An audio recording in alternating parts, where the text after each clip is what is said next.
میرے عزیز، کچھ لوگ ایسے ہیں جن سے عذاب قبر ہوگا ہی نہیں۔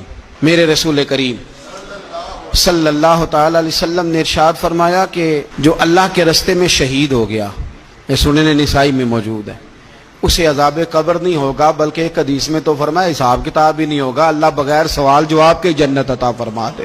کچھ لوگوں کو لوگوں کی بخشش پہ بھی مسئلہ ہی بنتا ہے کہ کوئی بخشا نہ جائے۔ اور ایک صاحب کہہ رہے تھے جی یہ کیا معاملہ ہے کہ جمعے کو بندہ مر گیا یا فلانا ہو گیا تو اس سے حساب کتاب نہیں ہوگا، اتنے بڑے جرم لوگوں نے اتنے پاپ، اور جمعے کو مر گیا تو بخشا جائے گا۔ تو میں نے کہا جرموں کا بھی اسے حساب اللہ لے لے گا، لیکن میاں حساب کتاب کی ڈیوٹی نہ اللہ کی ہے تو بہتر یہ ہے کہ اسی کے ہاتھ میں رہے، تو نہ اپنے ہاتھ میں لینے کی کوشش کر۔ سنن ترمذی کی حدیث۔ ہمیں پتہ نہیں کیا مصیبت ہے، ہمیں پتہ نہیں کیا مسئلہ ہے۔ ایک جنازے سے میں نکلا، آپ یقین کریں کبھی کبھی کلیجہ پھٹ جاتا ہے۔ میں ایک جنازے سے نکلا تو میرے ساتھ ایک بندہ جنازہ پڑھ کے نکلا تو کہنے لگا جی پیر صاحب دیکھیں آج کتنی دنیا آئی ہے، حالانکہ یہ بندہ اس طرح کا تھا، اس طرح کا تھا، اس طرح کا تھا۔ میں نے اسے کہا یار تجھے تو فکر ہی لگ گئی ہے کہیں جنت میں چلا ہی نہ جائے، تو اس طرح کرنا جنت کے دروازے کے سامنے کھڑے ہو جانا ڈنڈا لے کے کہ میں نے نہیں جانے دینا۔ شرم آنی چاہیے ہمیں۔ اللہ فرماتے ہیں جنت اتنی چوڑی ہے جتنے زمین و آسمان، اس کی چوڑائی زمین اور آسمان کے برابر ہے، تو ہم تو اپنے علاوہ کسی کو جانے نہیں دینا چاہتے جنت میں۔ اور بس کریں، جنت خدا کا فضل ہے، اور اللہ فرماتے ہیں میرا فضل میں جسے چاہتا ہوں عطا کرتا ہوں۔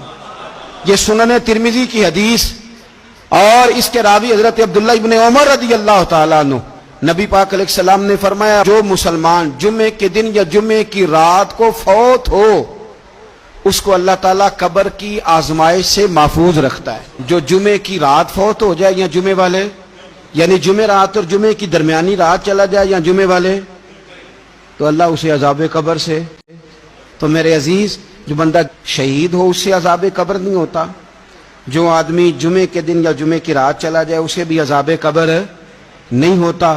اور میرے رسول کریم صلی اللہ تعالی علیہ وسلم نے فرمایا جو بندہ ایک دن اور ایک رات، یہ حدیث صحیح مسلم میں، سنن ترمذی میں، مصنف عبدالرزاق میں موجود ہے، ایک دن اور ایک رات اللہ کی رضا کے لیے اسلامی سرحد پہ پہرا دے۔ میں اور آپ سوئے ہوئے ہیں، لیکن وہ لوگ جو فوجی بارڈروں پہ کھڑے ہیں، دیکھو مدینے والے محبوب کس کس پہ کرم فرماتے ہیں۔ ساری عمر نہیں، 24-25 سال کی سروس نہیں، فرمایا ایک دن اور ایک رات اللہ کی رضا کے لیے جو اسلامی سرحد پر پہرا دے، مسلمانوں کو کافروں سے بچائے، رب اسے عذاب قبر نہیں دے گا، اسے اللہ تعالیٰ اپنے فضل سے معاف فرما دے گا۔ ایک رات اور ایک، آپ کیا سمجھتے ہیں کہ ان فوجیوں کی کوئی چھوٹی شان ہے؟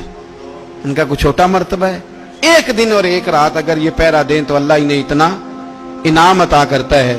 اسی طرح سن لو، یہ ذرا غور سے سننا، ابن ماجہ کی حدیث، اور اس کے علاوہ مسند ابو یعلا میں موجود حدیث کے راوی حضرت ابو ہریرہ رضی اللہ تعالی عنہ، حضور صلی اللہ تعالی علیہ وسلم نے فرمایا جو شخص بیماری سے فوت ہوا، قربان جاؤں میرے محبوب نے بیماری کا نام ہی نہیں لیا، فرمایا کوئی بھی بیماری ہو، فرمایا جو آدمی بیماری سے فوت ہوا اللہ اسے شہادت کی موت عطا فرمائے گا، اور وہ عذاب قبر سے اور قبر کے امتحان سے بھی محفوظ رہے گا، اور حضور فرماتے ہیں اس کو صبح اور شام جنت کے باغوں میں سے رزق دیا جائے گا۔